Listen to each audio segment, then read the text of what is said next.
But Janine and Adrian are Trinitarians. They're born and bred, spent more time here than almost anybody else in the room.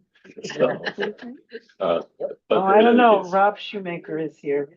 Right, the Shoemakers, obviously. But in any case, we're very happy to have them. And not only, of course, are they Trinitarians, but their parents, the two Dr.s Dorsey, were Trinitarians, major doctors in the community, just really important people. So it's a privilege for us to be able to have them come and share with us, their accounts of their parents. I am so grateful for this opportunity. There's a lot of research to be done on our family, and this kind of kicks us into research mode. So it's delightful to be here in our home. My sister Janine and I are going to present, and so here we go. Now, last year, around this time, we had an earthquake in New York City. And it happened to be on my mother's birthday, which was yesterday. So I'm just letting you know that if any of you decide to take a little nap, then I'm sure she'll do something for us today. So don't push it, because she's been known. I mean, really, I was in my bed in this earthquake, and I'm like, Mom, really? Really? So who knows what she's up to. Anyway, here we go. On the first page. Okay. So we pick up the story with the two Beverlys being in medical school. They were there. They weren't students yet. They were prospective students. And they were sitting in a semicircle in May of 1949. And so they were being talked to about coming to medical school. And Daddy walked up to Mommy and said, "You have my name." And she looked at him like, "Say what?" Like, it's not your name. She didn't say that, but you remember her expressions, right? So she just gave him that look like, and then he said, because he was really excited, he said, "So can we go to lunch?" She said, "No, I'm going back to Brooklyn on the Pennsylvania Railroad." So, he was really shot down, the poor man. So, he had gotten his nerve, and he walked up on her like that. So they came back in September, and she was back. And he really wasn't expecting her to be there, because he said in his, they told this story several times. He said she wasn't a serious student. She didn't look serious about this. So he didn't think she'd be back. So anyway, my dad was a really smart man, and she figured out that she should borrow his chemistry notes. She didn't give them back. He had to go and get his notes. And apparently from that moment on, they were a set couple. And so anyway, Daddy was originally from Binghamton, many generations of Dorseys in Binghamton, and she was from Brooklyn. So now I just want you to see what he was up against. Here are the other students in the medical class. Oh, I did it. I shouldn't have touched that. Back here, Yeah, okay. There were 70 medical students, and 10 of them were women. So there were sharks in the water. There were sharks in the water, and he knew it, right? There was 59 men in the class, so he was always vulnerable. Now, I went to Oberlin College, where he went, as well as his sister, my aunt, and one of their cousins. So I'm third generation Oberlin. So I remember at Oberlin, there was a guy who was just exhausting himself. He had a girlfriend, and he would go pick her up from her class, take her to her next class, and then run to his class. And he did this all day long. So imagine my poor daddy, right? I hope they were in the same class. I mean, all the same classes, because all there needed to be was a little misunderstanding between them, or maybe he was late, or maybe she got a bad grade on an assignment he helped her with. all of these things might give an open door to his competitors, 59 of them. So anyway, he was a very calm, cool, and collected kind of guy. And I'm sure that he developed that even more while he was in medical school with her. Um, and it really was about them being in medical school. Now, this is a picture of her on the left. So I didn't really put these pictures in here in properly. So these are the first ones that went in. Anyway, she's being silly over here on the left.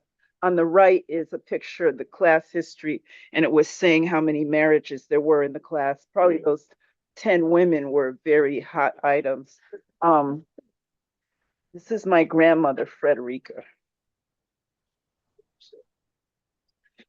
So they, yeah, yeah. There's another Frederick here. He's just made his entry. I don't know whether people know you're really a Frederick. All right. Anyway, so they were both firstborns, and that meant they had to train their parents, which is a formidable thing that a lot of us in this room have had to do. Now, my mother had three younger brothers, and there was one who was 6 years younger than her, and he chaperoned her. Can you imagine going socially through high school, through college? So these are her three brothers.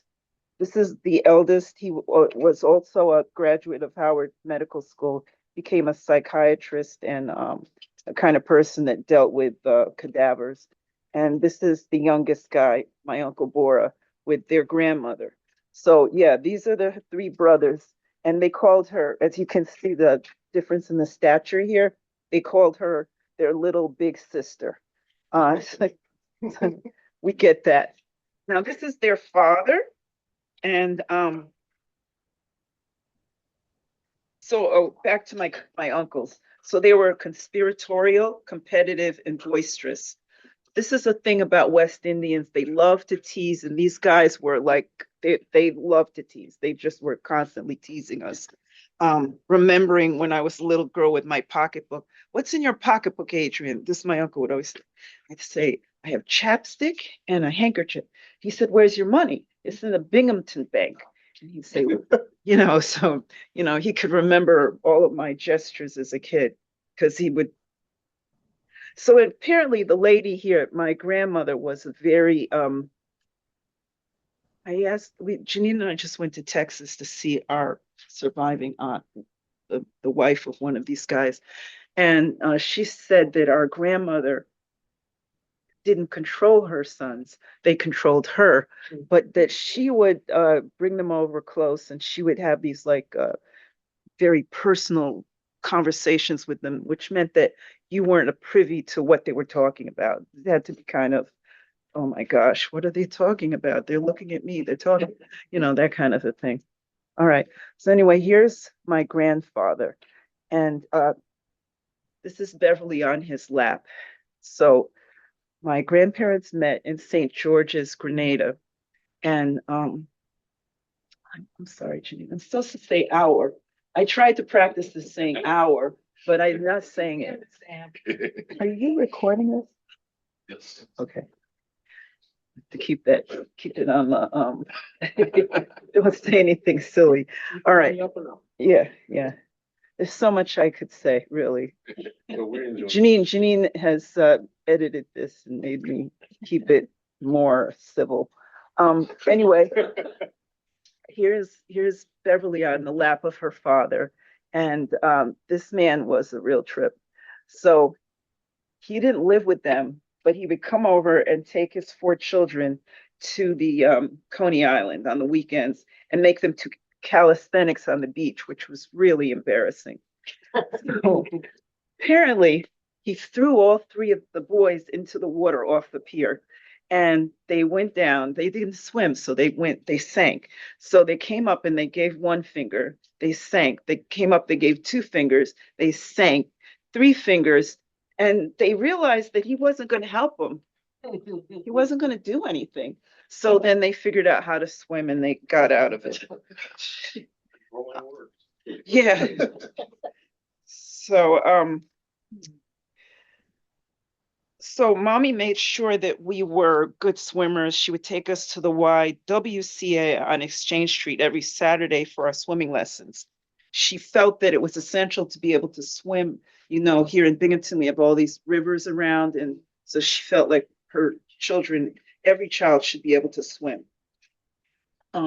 So we would go on vacation to Wellfleet, Cape Cod. And one time Grandpa Hosten was there with us. So he proceeded to take me way, way out in the water and in the ocean water. And I'm sure that I was just a little peck on the horizon of the ocean. So my father was furious when we came back. He said, "You will never take my child that far out." Because, you know, if the old man had like expired out there, you know, I'd just be like, "Oh, what am I supposed to do now?" You know, because there was nothing, and Daddy wore glasses. When your child is swimming and they're goofing up and you wear glasses, what are you gonna do? You're gonna do like this and then start swimming to where? You can't see anything without your glasses. You know, and you don't want to wear them because they'll float away. So, you know, it's not a good vibe. And Granddad was like, well, in Grenada, I would swim out to where the big ships pass. People would throw money off the deck of the ship, and I would go down and catch it in my mouth. My father was not impressed. You know, so it was under these circumstances that I realized just how nuts my grandfather was. I mean, really. So they okay, Janine, there it is. Uh, Okay, so I get to come in here. Um, our house on Handel Street was the first house built on that street, and it was in a German settlement. That was a German settlement at the time. You had Beethoven Street, you had Schubert Street, Mendelssohn, Schiller, Goethe. Um, So, and the house was probably built about 1880, 1870, not sure. Um, and Grandpa Dorsey said that he spoke German growing up. He was born in 1890 in the house. Our father, Beverly, has an amazing genealogy. Aunt Marcille, his sister, was an outstanding student and accomplished opera singer here in Binghamton with the Triple Cities Opera Company, and a person who tried to nurture everyone. 3 blocks away from their house on Handel Street lived 2 of Grandpa Dorsey's sisters. They, I believe, were both widows. Their 4 daughters, not sure who had how many daughters, were older than Beverly and Marcille. 2 of these nieces followed Grandpa Dorsey to Cornell University. He graduated, I believe, in 1917 from Cornell University. One of these nieces is the grandmother of Debbie Thomas, the first Black skater to win an Olympic medal in 1988. This is Debbie right here. That was Calgary. She won in Calgary. This is in Colorado Springs. yes, but she won in 1988 in Calgary, Canada. Yeah.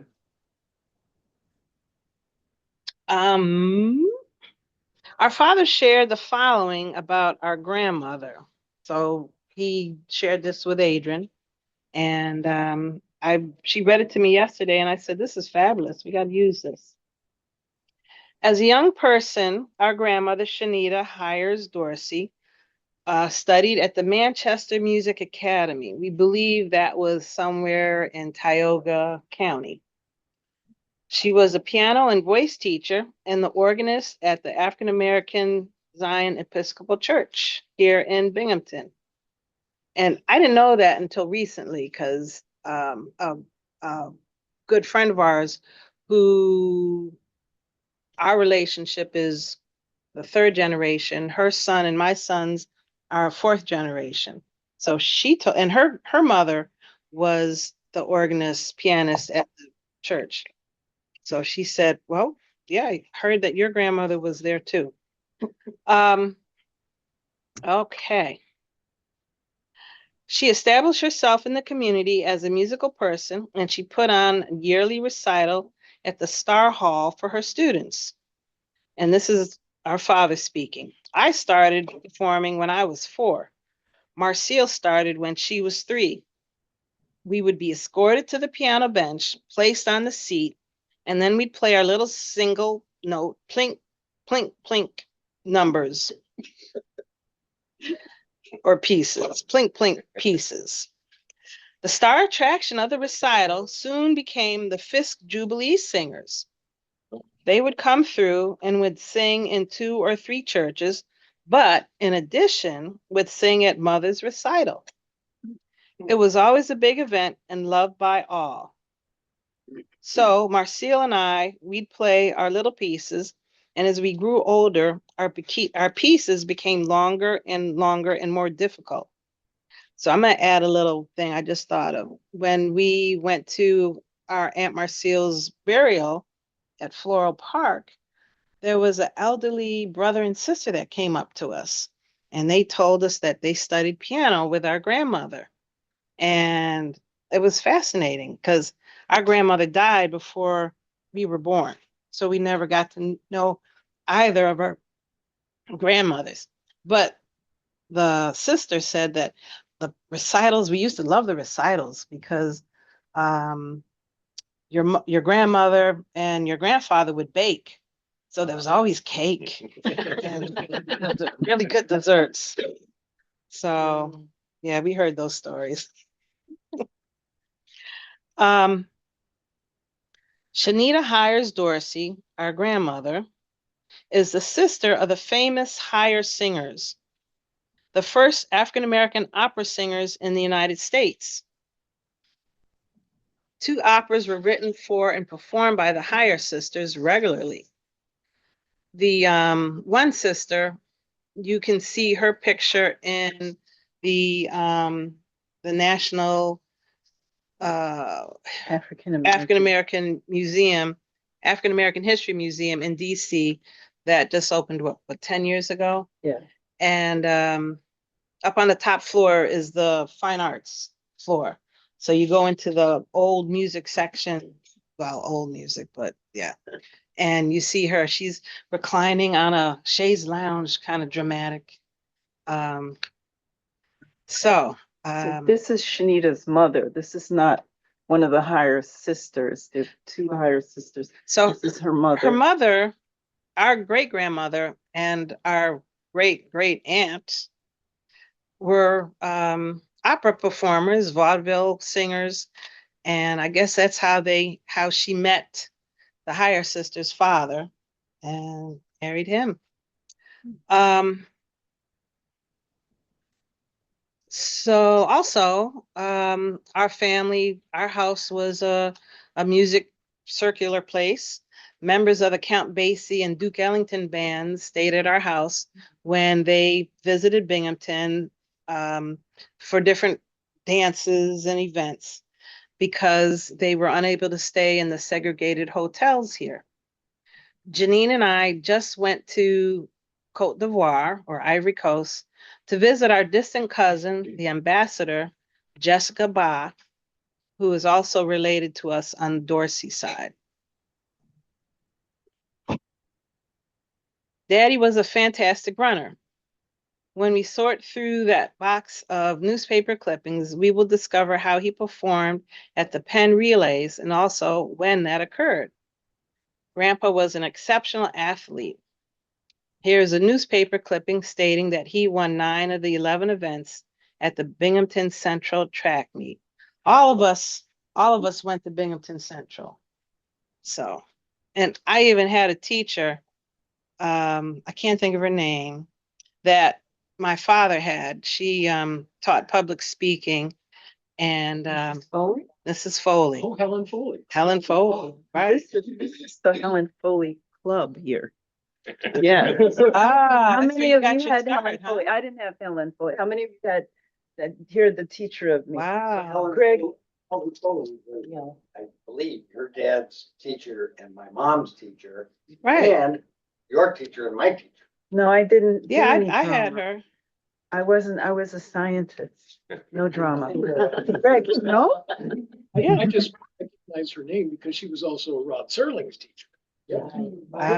Steele and Rod Sipling, I have a picture of them together. Wow. They went to West Junior together and he was the president of West Junior and she was the secretary. So I have a picture of her with Rod Sterling. So Janine and I were in one of the series. We just haven't figured out how it went. When you're saying Binghamton Central, you mean the school is right across the street? Right. Right, yeah. What's the name of it now? It's Binghamton High. They combined North and Central into just the one. Right, right. Beverly, Daddy, was a fantastic runner. When we sort through, okay, I already read that. Beverly was captain of the Binghamton Central track team. He started attending Oberlin College in Ohio, but he was drafted into the Army in 1944 and served for 2 years. He was majoring in violin, following in music of his mother's footsteps. So he was drafted in 1944 and served 2 years. While in basic training in Camp Pickett, Virginia, he was chosen for the medical corps because he wore glasses and couldn't get into the infantry or any of the other active military services, and he was intelligent. He attended non-commissioned officer school in Fort Hamilton, Indiana, and became a male nurse. He was told that there were no assignments for him in hospitals where he would have been the head of a ward because he was a Black male nurse. So he was sent to Camp Flushé, New Orleans, Louisiana, to work as a medical technician with a port battalion handling ammunition, food supplies, and troops. Beverly served in France, Germany, and the Philippines in the quartermasters. So I know he was involved with the convoys of delivering supplies. And that was basically the only job that Black soldiers were allowed to do back then. He was honorably discharged as a first lieutenant. After his military service, Beverly returned to Oberlin and graduated from the pre-med program. Grandpa Dorsey, his first name was Mose. And just to put this in, my grandfather, my father, me, we all look alike. People reminded me of that today. And then my youngest son. So Adrian, our mother, Adrian, my oldest son, more or less on that side of the family. Grandpa Dorsey graduated from Cornell Agricultural School in 1916. I said 17, but anyway, he knew about grafting to grow stronger, sturdier plants, breeding animals, and farming. He and Grandma Shanita traveled to Chatham, Ontario, Canada, to be with her mother during a difficult pregnancy. Beverly, our father, was born in Chatham, Ontario on May 2nd, 1922. Is that right? The Dorsey family then returned to Binghamton.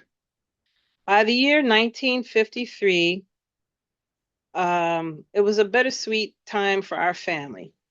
Grandma Shanita died of tuberculosis at the Binghamton Sanatorium on a Good Friday. Our parents were married that year in September.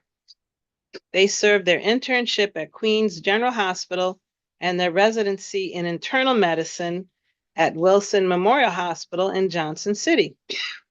They later worked on the staff of Endicott Johnson Medical. Everybody knows about Endicott Johnson Shoe Company. They later worked on this. This was an indication of how highly regarded they were. George F. Johnson was very selective about taking good care of his employees. He chose the Dorseys to care for them. Our parents later entered private practice at 33 Handel Street and worked there for decades. So it was fascinating. Their office was on the corner. Our house was next door. And Rose, who's sitting over there, was one of their secretaries for how many years? 21. 21. So we went out to dinner last night and she told us a story of how um, a patient was supposed to go in to see him and it was like, where is he? Well, where did he go? Apparently, he had gone over to the house to make some popcorn. So he was missing in action for a few minutes and then he showed back up again in his office. So I guess that's the downside of living next door to your business. Upside, downside. Waiting room was full. And there he was. And then Rosie said to me, I don't know why he wore a watch. He was always late. Grandpa Dorsey did not get the kind of breaks he deserved, but he did have a comfortable retirement. He lost his beloved wife, and although he told me and my sister stories about his adventures every night when we stopped to wish him good night, he never spoke to us about her. He got angry if we asked about her. Every day he sat on the front porch of our house at 31 Handle, and as patients arrived at 33 Handle, many went into the office to check in and then sat with him in his outside waiting room. I think he probably told stories then because he was good at that. Ed and Stacia Dish lived across the street, and Stacia's three bachelor brothers lived next door to us. Mr. Dish was a constant presence, and he fixed things at the most inappropriate time. He was in between our father and our grandfather. He was closer in age to our grandfather, and he was the mayor of Handle Street. He had several rental properties on the street, so he was always around fixing things. Do you want to say how he fixed something? Well, one day we had gotten a new cabinet to keep the cards, the bill. And Mr. Dish, the office was full, the phones keep ringing, and he comes in with a power saw to cut. We need to cut an area in the new cabinet. He was a trip, I'll tell you. He was Grandpa Dorsey's like best friend. Right, they grew up together. Yes, Um, year of handles. yeah. That's what I call. He and Grandpa had some arrangement during the Prohibition, top secret, although he talked about it a lot. He climbed on the roof during an active thunderstorm with light. It was the garage roof, right? It was in the garage. In the With garage. an electric saw. Thunder and lightning. But he still survived. We used to look out the window and we could see the garage and see the house when your dad would run out of the office. And we could see Mr. Dish running the saw, thunder and lightning, the garage door open. It was just something else. But he was in the garage out of the rain, or was he up on the roof? No, he was like half in and half out. At least he wasn't up on the roof. No, Exactly. he wasn't on the Right, right. But he still would have survived if he was on the roof. That was his, That kind regardless of guy. what happened, the lightning, he would have pulled through. It would have gone around him. He can shimmy a little bit. Our parents had modest backgrounds and were not particularly interested in accumulating large amounts of money. If a patient whose bills were past due needed another appointment, my parents would provide their care. They were very compassionate people. And those are words from Rosie, Yes. because she saw them much more than we did and saw how they interacted with people much more than we did. So, and she was our Uber. Rose was our Uber when mom couldn't get out to take us to piano lessons or to ballet lessons. Rose would take us and then pick us up, or our mother would pick us up later. So thank you, Rose. Dad loved fishing. He took us with him when we were little. It was a means of appreciating nature. Yeah. After you put your line in the water, you have to be very quiet. No talking, just sitting still. Don't let the fish know that you're there because you want them to think that a worm dangling in midwater is a totally opportunistic coincidence. They should nibble to make sure it is fresh and actual food, and then swallow the whole thing and get hooked. So it was a big deception, just enough suspense to give the day some purpose, but no required activity. Just take a relaxed pose. So our growing up fishing with our father was the beginning of our love for nature and going to Camp Arback and walking on trails out in the woods and piling up stones for messages and looking at the different plants, wintergreen and the berries, and sleeping out on girls' night, sleeping out under the stars. I have never forgotten that. And pass it on to our children. So yeah. Adrian takes over. Here's Janine with our beloved Aunt Marcille. That's Janine. Yep. She was always much more interested in putting her own worm on the hook than Adrian was. She was okay with that. You just break it in half. Through there. She was really good with those kinds of things. But I was special in my own way. I'm getting to that. All right. So I don't think there's any more pictures. So, oh, this is a picture of a proposal to do a clam bake for the Ansco company. And that's our daddy showing compassion and just being a really, you can tell that the person is reassured because he's there. Is Yeah. that Uncle Bora? No, I can't tell you who that is. Oh, I got something in my eye. okay. Okay. This stuff I is want you to tell us it is. it's Microsoft Teams. I just tried to quit Teams. Oh, look at that. It's quit Teams. You heard me? Gosh, I hate Microsoft. You know, Bill Gates just always gets more of my money. I don't get it. Like, why, Bill? You need to cut it out. Get your hand out of my pocketbook. Linux.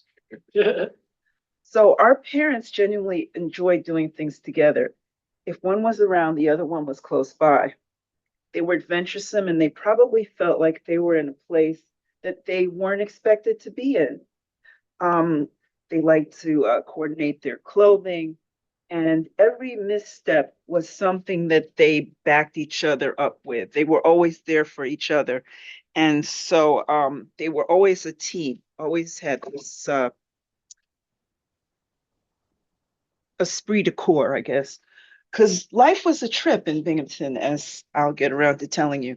And you can read about, well, my mother's got a little video online. You can see that they were champions against some of the problems of the world. So the children were a problem. What if one of us suffered an injustice? Our mother reacted swiftly to when anyone called me names. She tried to eradicate this behavior in our little corner of the world. So she was ahead of this. She became the president of the Horace Mann PTA. Any child that called me a name, my mother marched into the school went up there to the principal's office and, that poor child was like withering leaf, like, oh, they still did it. They still did it, but my mother and the principal were like, "Ah, nah, nah, nah, nah, nah." So anyway, once they started crying, they got to leave the office, but it was always, and I wasn't really like, like that showed them. I was just like, oh geez, another time. Like, wait, you guys figure this out? Let's not do this anymore. It's not really that comforting for me either. So after getting done with it at the school, my mom would go to their house and confront their parents and say, the parents always said, but I don't know where they got that language from. And my mother would say, oh, well, I know, I can tell you. I know that they repeat things that they hear in their homes. So she was just all the way on it. Um, then I have it written down here that Janine doesn't even remember all of this drama, but I think that's because by the time she was of age or the children were, in that like mindset, we moved over to Thomas Jefferson. Sorry, that Laurel Avenue school. That was a different crowd than the Thomas Jefferson school on what was that, Helen Street? Yeah, it was a different crowd. So anyway, after our father passed the chemistry notes test, the two were inseparable. Their friends probably had envious remorse. Now, envious remorse, she's like, why is this in here? So this is a thing that I learned about when I went on the last really big trip with my mother to Honolulu in 2019. We went to the National Medical Association Conference, which is the conference of Black doctors. And they had all these like sessions for wives, but at that point they had a lot of Black women doctors, and this notion of envious remorse is the same as being a bridesmaid, never the bride. So that was a thing that was quite a thing. So I think that well, I know that this is something that they were such a solid couple. Now, my mother's roommate, her daughter and I are really good friends, and we commiserate over the fact that our parents were so focused on each other that as the kids, we were like, "Can I speak to you?" No, I'm speaking to your father. I'm speaking to your mother. And for me, it was really, really hard as the firstborn. Um, I could never get them to break ranks. Like other people, they could like maybe get daddy to do something, and mommy would be confounded because she had said no, but they could work their way around to the other parent or vice versa, or the parent would take up for the child. Never happened. It's just like one of them told me no, that was it. So here's something else that a friend of ours, Roger, was able to explain to me, which I never really understood. So sometimes I would come downstairs and they would just stop eating in the morning at breakfast and they just look at me. Remember my mother's staring? Remember that? She could stare you down. She'd just look at us. No, excuse me, it wasn't us, it was a me thing. So then she's like, well, I guess my dress is not meeting their satisfaction. So I go upstairs and try again.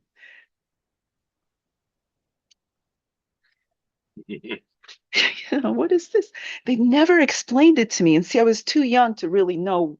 Like they did this silent treatment. That's what it's called, right? Silent. You've had this in relationships, silent treatment. It's really, really effective because you just keep trying it. I'm like, oh my gosh, this is like the third outfit. I hope that, I look like I'm going to Easter Sunday or something. Like, come on. So it says it's apparently, according to Roger, that's a West Indian thing, which there were a lot of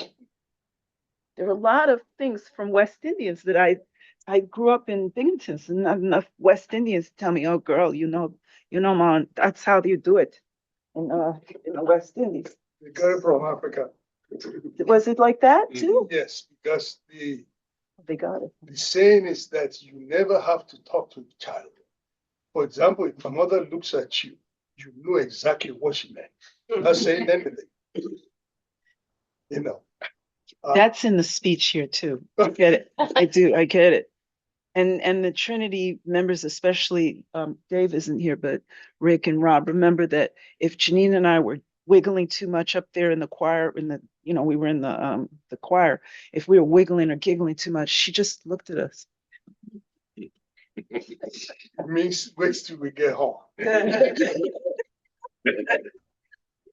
She would, if she could stare you down without blinking, and I even got to the point where I could use it pretty effectively. All right. So my friends often tell me that I'm pretty gross about talking about inappropriate things when we're having a meal. This is because our parents had discussed bodily excretions at dinner. They'd say something and they were telling the color or the how watery it was. And Janine and I'd be like, "Can I have the cream corn? Let me have some of that meatloaf. You pass me the meatloaf right about now." So this was like, for us, it was just normal. And I come out with these things from time to time, and people are like, "Oh, Adrian, I just can't deal with that." So I picked up some of that medical, weirdness. But they never said to us, "You should be doctors." They were good about that. The thing that they did is they had 2 copies of every subscription of medical magazines all over the house. So if we were bored, we could open it up and we could see like cleft lips, we could see big eruptions on the skin, terrible deformities, and we just read it like, like you read. Yeah, like National Geographic was around, the shiny kind with the nice color pictures. You would, if your parents got National Geographic or Scientific American, you would just look through the pictures and boredom. So yeah, that was a thing. Mommy was an excellent diagnostician. So one of her parents pointed this out to me.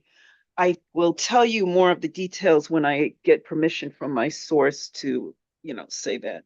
She told me to write down everything in reverse chronological order to identify what I had done to cause a problem.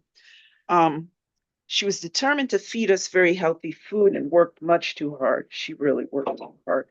She would take me up to the bathroom on the 2nd story and look out the window, and she'd say, "See that? Everybody on Handel Street, you don't see any of the 2nd story lights on. None of them. All those women are sitting downstairs. You could see the blue glow of the televisions, or the house was dark, and our mother was still running up and down to do laundry, or she just like at 10 o'clock, she's like, "Vum, vum, vum, vum, vum." And so we called her the Energizer Bunny. She just never ran down. She's always like going. And even in retirement, you remember this. If any of you went to the hospital, that she'd pop up. She'd be like, "Oh, hi, thank you for the visit." She said, "Well, I've spoken to your doctor, and you're gonna be okay. I've viewed your whole chart." Just be like, "But I asked, well, I was here, but you've been retired for 10 years, but that's her personality." She loved to visit museums and sites. After she retired, we would go to the State Fair in Syracuse. She loved it there. We would look at the rabbits and the chickens, and also the Indian village, and there was something else. Oh, there was this big carving of butter. Remember that? And it was refrigerated, huge. It's huge like this. They'd carve a person out of butter. So we would go and see that. Now they have a big trolley on the fairgrounds, and you get on, get off. And so I would just hail one of the golf carts.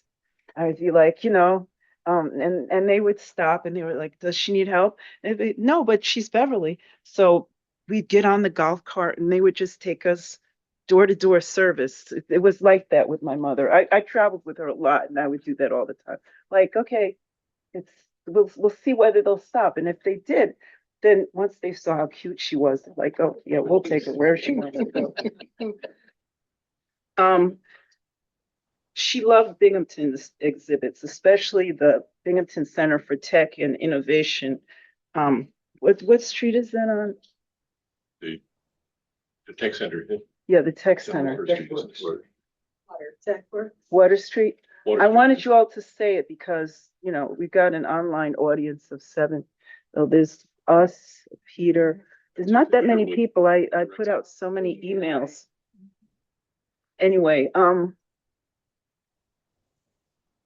she didn't get on the flight simulator. They have the Link flight simulator, but she really enjoyed that. You know, I got on it, and my nephew was like, "Aunt Adrian, you should never pilot a plane. Never, never." You talk about what's the real meaning of Mayday. Yeah, it was Adrian at the on the controls, Mayday. That just start there before I even like press the button to start the simulator, Mayday. But I may just buy myself my own little simulator and learn how to fly it because my father-in-law is a Tuskegee Airman and I've got to write his book after I finish their book. And then the higher sisters, and who knows, by then I'll have to write, who knows.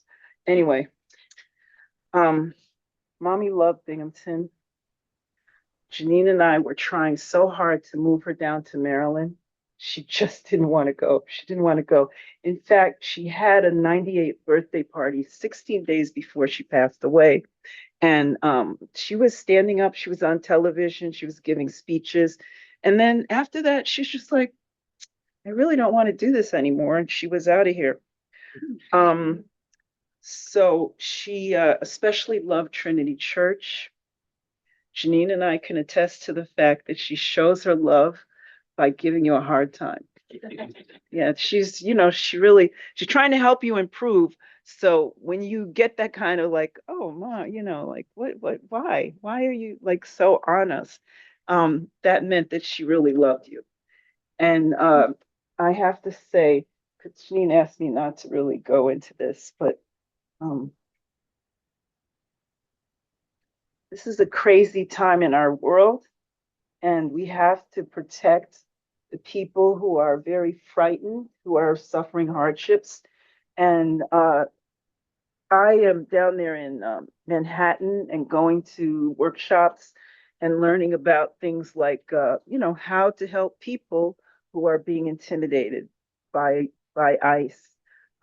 Very sad to see what's happening to students who are not a threat to the nation. They're just trying to get an education. Anyway, Janine asked me to just not go there, so I'll keep it short. But I know that she's very happy to have this audience today and be reminded that that's where our hearts and minds are. All of Trinity, John was telling me really good things. And you don't have to be like verbose about what you're doing, but you should be doing something. Excuse me, I'm sorry. I cannot be verbose about what I'm doing, but I've learned from my workshops and everything that you need to practice social media hygiene and to keep it to yourself, but please try to help some of the people that are targeted, you know, hurting. It's a crazy time. And probably, as I said, she's participated. Daddy was also interested in these kinds of things and supported her every minute of the way. We just have our beloved cousin joining us. This is Junietta Brooks, and she's a staunch church person and had to attend another service. So with that, Janine will join me and we'll say thank you so much. You've just made a dynamic entrance. Yeah, so thank you so much, everyone. And Thank you. Would you take questions? yes, I'm sorry. I knew that was coming. I just want to share a little vignette because I was so fond of your mom. Well, both your parents, but your mother in particular after your dad passed away. And she would not divulge her age. And she called me one day and she said, I have a prescription at the pharmacy that needs to get picked up. Would you pick it up for me? And I said, not a problem. Happy to do it. And she said, I have a credit card on account there. So it's all paid for. All you need to do is just pick it up and bring it over to me. So I went, and of course, what's the first thing the pharmacist asked? Birth date. Right. So I went out to the car and I called your mom on the cell phone and she did not want to.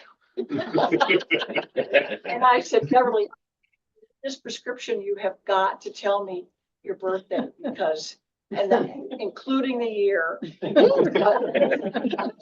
So she did tell me, but she swore me to secret. Wow, wow. And that's unbelievable, yeah. Well, Rosie has her story that goes with that. Go ahead, Rosie. I don't know which one. 21 years of not knowing what the M stands for. Oh, yes. Go ahead. She never tell us her first name, her first real name. We just would get like a memo, it would say MBH. And we knew Beverly, but we never knew Yeah. the first name. Did you ever find out? What was it? I can't tell you. Murgatroyd. No, it wasn't. No. No, it wasn't. Oh, When did they begin at Trinity? And your whole lives, were you at Trinity as were you growing up? Do you Yes. know when they joined Trinity, your parents? probably soon after my mother came here. I would say in the 1950s. Yeah, West Mid- Indians are Anglican. Are people from your part of the continent Anglican?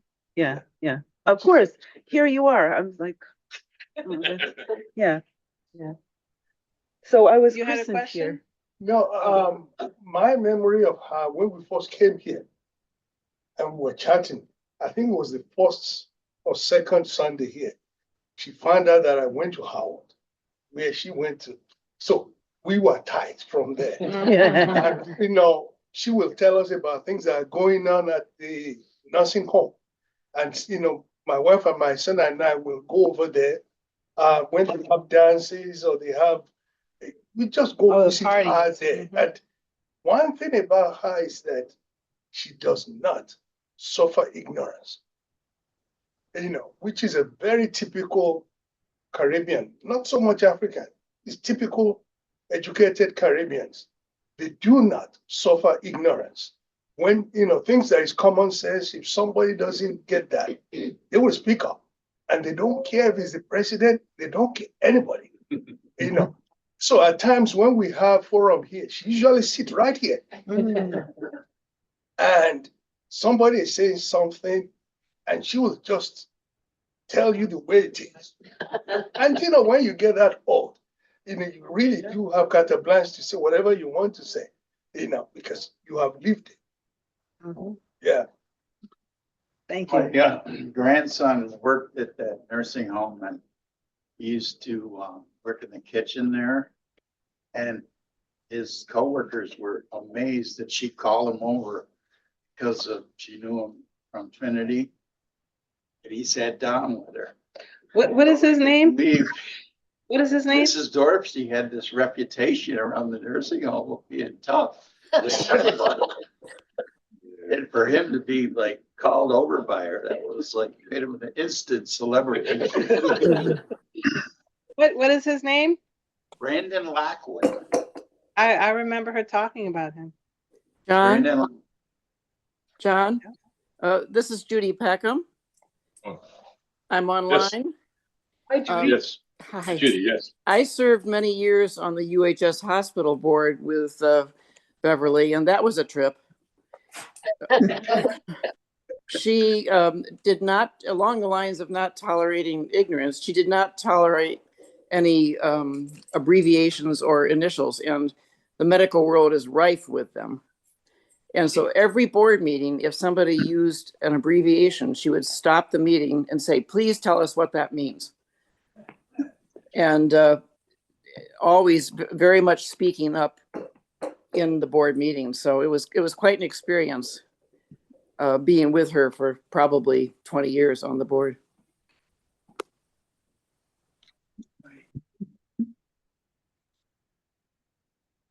I have a couple of stories. When the first thing you led with, when you told the story of how they met, I had asked Beverly as I got to know her how they met, and she said it was they were looking at courses, and your dad said, "Oh, you have my name," and she said, "I thought to myself, how presumptuous," but I think that's quintessential Beverly.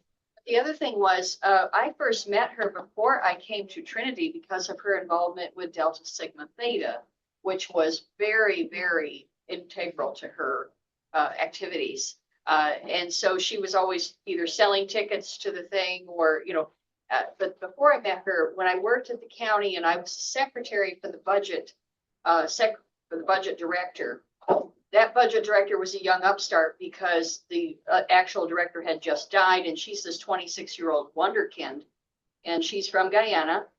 And so she's also a Delta. And so Beverly would call regularly, as well as Barbara Oldwine. And I would put through. Well, one time Beverly called and the director, Natalie, didn't take her call. So, and she said, and I'm not going to swear, but she said, she's a pain in my. And I said, that well may be, but she is an elegant one and you will take that call. But I knew, Beverly was probably calling her out on something and making sure that she, because at the time, the young lady was the president of the Deltas. So Barbara and Beverly were both guiding her, much needed guidance. So those are my two vignettes that I wanted to share. Nice, nice. So, so typical of her, that love. Yeah.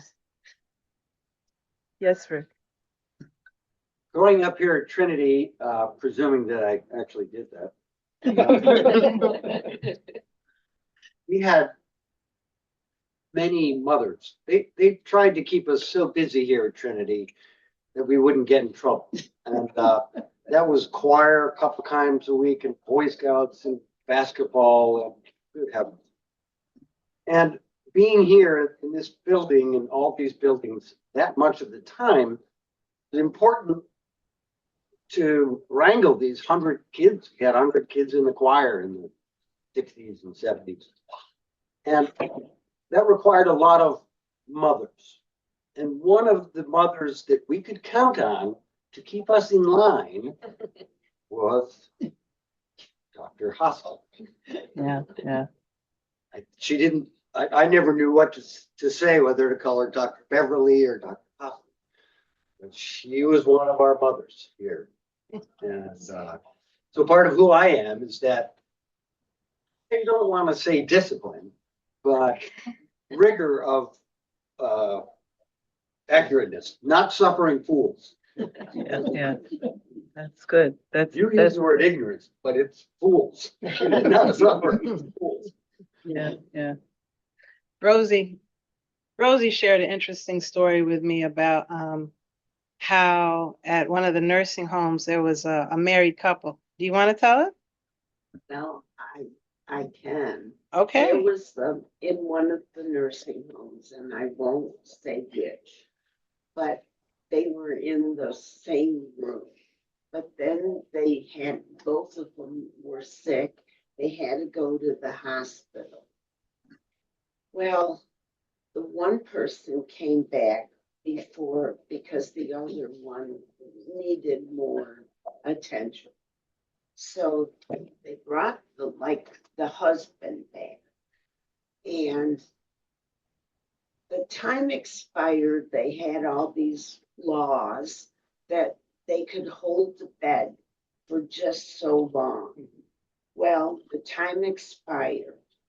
And then finally they were going to bring the wife back. And Dr. Hosten, she had a fit because they told her they couldn't put them back in the same room. And she was livid about not bringing the husband and the wife back to a room together. And as it turned out, I don't know how she did it, but the couple ended back in the same room together. And I always remember she just was not going to let that lady go back with and not be with her husband. And I admired her for that. I have many memories about both your parents, but your mother in particular, in part because she was still very active after your father had passed. And one of the things I really appreciated and was was her really fearless insistence that Trinity address issues of race. And why don't you have more forums on these things? And she was in a nice way, but a kind of a strict way as well, that you could do better. And she was right, and it was greatly appreciated. Coming from her. She never missed an opportunity to speak. And every time she spoke, there was a gentleness and a kindness and a pay attention to this. Yeah. Insistence. We're over our hour right now. Oh, okay, okay. Thank you very much for a fascinating talk.